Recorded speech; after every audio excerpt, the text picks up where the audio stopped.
Hello everyone, welcome back to Dr. Wayne Dyer's 101 Ways to Transform Your Life. Here we are with part 52. 52. So this one he is talking about thoughts, how our thoughts are very powerful, they give us this divine quality almost, and that their thoughts are extremely important.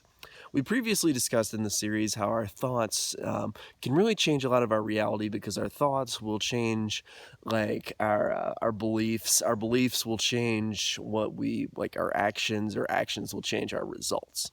So basically, this is kind of the same idea here, that when we start to alter our thoughts and we have greater mindfulness and awareness of our thoughts, that we can really start to change a lot of our lives.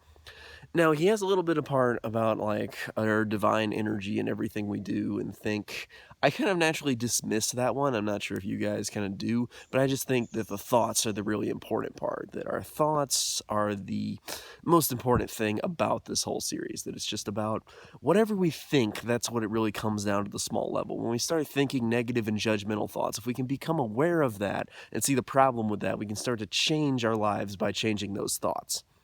But if we don't, we keep continuing on that path and we continue to make our brain worse and worse for us in the long run. We're just trying to jump into the river that's bad for us with that kind of thought. But when we start to look at the good and we work on the good, then we're jumping into the river that just takes us on off to success.